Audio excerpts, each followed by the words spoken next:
নমস্কাৰ এডুৱেৰ ষ্টুডিঅ'লৈ মই ৰাজশ্ৰীয়ে সকলোকে স্বাগতম জনাইছোঁ। আজি মই ছাত্ৰ ছাত্ৰীসকলৰ সুবিধা হোৱাকৈ নৱম শ্ৰেণীৰ মাধৱ কন্দলীদেৱৰ দ্বাৰা ৰচিত হনুমন্তৰ লংকা দৰ্শন কবিতাটোৰ আলোচনাৰ মৰ্মে লৈ আহিছোঁ। যদি ছাত্ৰ ছাত্ৰীসকল তোমালোকৰ কবিতাটো ভাল লাগে, অনুবাদটো ভাল লাগে, তেন্তে মোৰ চেনেলটো লাইক, কমেণ্ট আৰু ছাবস্ক্ৰাইব কৰি দিবা বুলি মই আশা ৰাখিলোঁ। তোমালোকৰ অকণমান সুবিধা হ'ব বুলি মই কবিতাটো আলোচনাৰ বাবে লৈ আহিছোঁ। কবিতাটো যিহেতু বজাৱলীত আছে, গতিকে অসমীয়ালৈ অনুবাদ কৰিবলৈ অকণমান বেছি টানো নহয়, কিন্তু অকণমান শব্দ অৰ্থবিলাক অকণমান অচিনাকি হয়, গতিকে ছাত্ৰ ছাত্ৰীসকলৰ গতিকে মই তোমালোকৰ সুবিধাৰ বাবে এইটো লৈ আহিছোঁ। এতিয়া বোলাচোন আমি কবিতাটোৰ মাজলৈ যাওঁ। হনুমন্তৰ লংকা দৰ্শন। লংকাপুৰী দেখিলন্ত ত্ৰিকুট ওপৰে, দুটি অমৰাৱতী যেন সমুদ্ৰ ভিতৰে। হনুমানে যেতিয়া সীতাৰ অন্বেষণত লংকাপুৰীলৈ গৈছিল, তেতিয়া তেওঁ ত্ৰিকুট পৰ্বতৰ উৰি গৈ ত্ৰিকুট পৰ্বতৰ ওপৰৰ পৰা লংকাপুৰীখন দেখিবলৈ পাইছিল। আৰু এনে সমুদ্ৰই আগুৰি থকা লংকাপুৰীখন দেখিবলৈ এনেকুৱা লাগিছিল যেন এইখন স্বৰ্গৰ ৰাজধানীহে। সুবেলগিৰিৰ শৃংগ আঠি বিতোপন, তহিতে পৰিলা গয়া পৱন নন্দন। সুবেলগিৰিৰ শৃংগ দেখিবলৈ অতি ধুনীয়া বুলি কৈছে, অতি বিতোপন, আৰু তাতে গৈ পৰিছেগৈ বায়ু দেৱতাৰ পুত্ৰ হনুমান। সুবেলত বহিয়া গুণন্ত মহাবীৰ, প্ৰয়াস নভৈল মোৰ সুস্থহে শৰীৰ। সুবেলত বহি লৈ হনুমানে ভাবিছে যে, মহাবীৰ মানে হনুমানৰ কথা কৈছে, গতিকে হনুমানে ভাবিছে যে ইমান দূৰ আহিও, মই ইমান কষ্ট কৰি আহিও মোৰ কিন্তু শৰীৰ সুস্থ হৈ আহিছে। সাগৰ তৰিয়া আইলো ইটো কোন গহ, কোটি যোজনক যাইব তাকো আছে আহা। সাগৰ পাৰ হৈ মই আহিলোঁ, কিন্তু মোৰ কোনো গৰ্ব বা অহংকাৰ নাই। কোটি যোজন বাট যাবলৈ আৰু মোৰ সাহস আছে। সতেক যোজন আইলো ইটো কোন কাজ, ইহব কাহিনী কহিবাকো লাগে লাজ। সতেক যোজন মাইল পাৰ হৈ আহিলোঁ, এইটো কি কামত আহিছোঁ মই, যিটো কামৰ কথা, মোৰ কাহিনীৰ কথা ক'বলৈ মোৰ লাজ লাগে বুলি কৈছে। তৰিলন্ত সাগৰ নভৈল কিছু শংকা, সুবেলত বহিয়া বীৰে দেখিলন্ত লংকা। সাগৰ পাৰ হৈ আহিলোঁ মই অকণো ভয় শংকা নোহোৱাকৈ, সুবেলত বহি লৈ বীৰে হনুমানে লংকাখন দেখিছে আৰু ভাবিছে। মাথা তুলি দেখন্ত আদিত্য অস্তজান্ত, কৰ জোৰে হনুমন্তে দিলন্ত সিদ্ধান্ত। মূৰ তুলি যেতিয়া দেখিবলৈ পালে হনুমানে যে সূৰ্য অস্ত যাবলৈ লৈছে, দিন শেষ হ'বলৈ লৈছে, গতিকে তেওঁ কৰ জোৰে দুই হাত জোৰ কৰি হনুমন্ত এটা সিদ্ধান্ত লৈছে সূৰ্য দেৱতালৈ চাই। জানো শিৰ কৰি জুৰিলন্ত জোৰ হাত, তৈলোকৰ দ্বীপ বুলি নামিলন্ত মাথ। তেওঁ মূৰ তল কৰি দুই হাত জোৰ কৰি তৈলোকৰ তিনিলোকৰ প্ৰদীপ বুলি সূৰ্য দেৱতালৈ মূৰ দোৱাই তেওঁ দুই হাত জোৰ কৰি কৈছে, খানিতেক তম্ভিউখ ৰাম কাৰ্য হাও, দিবা ভাগে লংকাৰ গৰক পৰিচাওঁ। কৈছে যে সূৰ্য দেৱতাই তেওঁ হাত জোৰ কৰি কৈছে যে খন্তেক অকণমান ৰৈ দিয়া, সেই সূৰ্য দেৱতা খন্তেক অকণমান ৰৈ দিয়া, মই ৰাম কাৰ্য সাধনৰ বাবে লংকালৈ আহিছোঁ, গতিকে দিনৰ ভাগতে মই লংকাৰ গড় ফুৰি চাকি চাওঁ। এইবুলি তেওঁ সূৰ্য দেৱতাক প্ৰণাম কৰি কৈ আছে। হেন শুনি দুষ্ট ভৈলা কাশ্যপ নন্দন, হনুমানৰ দেখি হনুমন্তৰ হৰিষ ভৈল মন। আৰু তাকে শুনি কাশ্যপ আৰু অদিতিৰ পুত্ৰ সূৰ্য দেৱতা তেওঁ তুষ্ট হৈছে, আৰু তাকে দেখি হনুমানৰ মনটো আনন্দৰে ভৰি পৰিছে। সুবেলৰ হন্তে বীৰে দেখিলন্ত দৃষ্টি বলাই শান্ত, দিবা ভাগে লংকাৰ গড়ক দেখিলন্ত। পিছে সুবেলৰ পৰা দৃষ্টি বলাই হনুমানে চাইছে, আৰু দিনৰ ভাগতে লংকাৰ গড় দেখিবলৈ পাইছে। তেন্তেলি কণ্টকি আম জাম নাগেশ্বৰ, খাজুৰী হাৰিঠা আমলখি দহা ফল।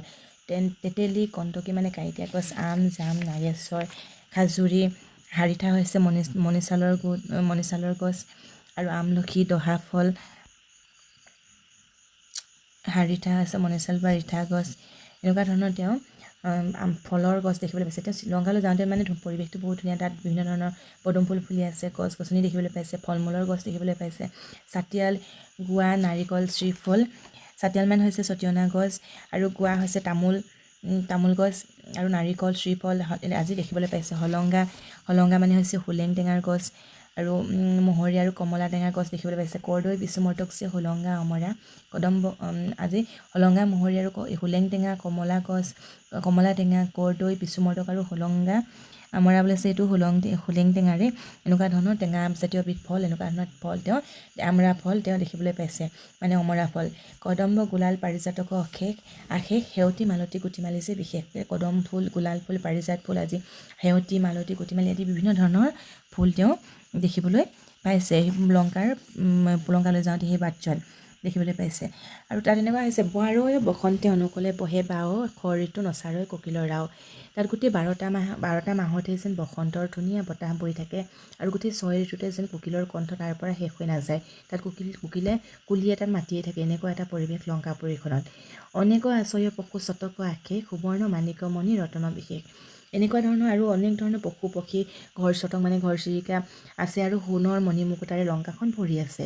সাগৰে উঠাৰি থৈ ল মুকুতাৰ দাম চিত্ৰ বিচিত্ৰ তাক দেখি অনুপম সাগৰখনে যেন তলত থকা গোটেই মণিমুকুতা দমবিলাক ওপৰলৈ তুলি আনিছে লংকা নগৰীত সিঁচি থৈ গৈছে এনেকুৱা হৈছে আৰু তাকে দেখি বৰ ভাল লগা হৈ পৰিছে লংকা নগৰীখন লংকাৰ সমীপ বনে দিন গোট নিল গধূলিকা বেলা বিৰে পৰা মৰিখিল লংকাৰ সমীপ ওচৰ পোৱাৰ লগে লগে দিনটো শেষ হৈছে আৰু গধূলি সময়তে হনুমানে লংকাপুৰীত প্ৰৱেশ কৰিম বুলি ভাবিছে ইহব শৰীৰে যেপি পেখৌ অনগৰ ৰাক্ষসে বান্ধিয়া ফুৰাইব ঘৰে ঘৰে আৰু এই শৰীৰটো লৈ কেনেকৈ মই নগৰত প্ৰৱেশ কৰোঁ মোক ৰাক্ষসে বান্ধি ঘৰে ঘৰে ঘূৰাই ফুৰিব বুলি তেওঁ ভাবিছে বিৰাল সমান সংকুচিত কলেবৰে হনুমন্তে চৰিলন্ত প্ৰাণচিৰ পৰে তেওঁ মেকুৰীৰ সমান সংকুচিত কৰি নিজকে মেকুৰীৰ সমান কলেবৰ কৰি শৰীৰটো সীমা মেকুৰীৰ সমানলৈ ৰূপান্তৰ কৰি তেওঁ প্ৰাচীৰৰ ওপৰত লংকাপুৰীৰ প্ৰাচীৰৰ ওপৰত উঠি পৰি ৱালৰ ওপৰত বা দেৱালৰ ওপৰত উঠিছে গধূলিকা বেলা শ্ৰী দেখিলা লংকাৰ উঠি অমৰাৱতী যেন জগততে হাৰ গধূলি সময়ত তেওঁ লংকাপুৰীখন দেখিবলৈ পাইছে আৰু এনেকুৱা লাগিছে যেন এখন দ্বিতীয় ইন্দ্ৰৰ ৰাজধানীহে এনেকুৱা এখন ৰাজধানী যেন গোটেই জগততে পাবলৈ নাই অনেক প্ৰবন্ধে বিশ্বকৰ্মেছে নিৰ্মিল্য লংকা বেৰি সুবৰ্ণৰ গড় পাঞ্চি দিল অনেক প্ৰচেষ্টাৰে যেন বিশ্বকৰ্মাই এইখন নিৰ্মাণ কৰিছে লংকা বেৰিলৈ সোণৰ গড় আৰু সোণৰ প্ৰাচীৰ দেৱাল দিছে অনেক যোজন পথ গগনে ওধাও সুবৰ্ণ মাণিকমণি জ্বলে টাৱে টাৱে অনেক যোজন পথ আহোঁতে আকাশৰ ওপৰৰ পৰা হনুমানে দেখিবলৈ পাইছিল যে সোণৰ মণিমুকুতাবিলাক ঠায়ে ঠায়ে জ্বলি উঠিছিল ঠাইখন দেখিলন্ত বহল বিস্তাৰ গড় গোটেই বেৰি আছে সকলে লংকাৰ আৰু ঠাইখন লংকা নগৰীখন দেখিবলৈ আহল বহল আৰু চাৰিওফালে লংকা নগৰীখনৰ চাৰিওফালে গড়ে আৱৰি আছে লংকাখন যিহেতু সোণৰ বুলি কোৱা হয় গতিকে তাত মানে একদম তাতে ব্যৱস্থাটো মানে বহুত একদম কোনো মানুহ যাতে তাতে প্ৰৱেশ কৰিব নোৱাৰে তেনেকুৱা ধৰণৰ যিহেতু ৰাক্ষসৰ নগৰ তেনেকুৱা ধৰণৰ হৈ আছে সকলো ছাত্ৰ ছাত্ৰীসকলে নিশ্চয় বুজিব পাৰিছা নানা যন্ত্ৰ সাজি তাত আছে শাৰী শাৰী দেৱাসুৰ হবে তাক লংঘিতে নাপাৰি আৰু নানা ধৰণৰ যন্ত্ৰ সাজি তাত শাৰী শাৰীকৈ থোৱা আছে যাতে দেৱতা আৰু অসুৰসকলে তাক লংঘন কৰি লংকাৰ ভিতৰত প্ৰৱেশ কৰিব নোৱাৰে বিষম সংকট আতি দুৰ্গমৰ থান দেখি চিন্তাবিষ্ট ভৈলা বীৰ হনুমান আৰু এইখন বিষম সংকটপূৰ্ণ দুৰ্গম ঠাইখন দেখি হনুমান চিন্তাবিষ্ট হৈছে অংগত সুগ্ৰীৱ নীল আমি সমে চাৰি এতেকে সাগৰক তৰিবাক পাৰি তেওঁ চিন্তাবিষ্ট হৈছে ভাবিছিল যে অংগত সুগ্ৰীৱ নীল আমি চাৰিজনে সাগৰ পাৰ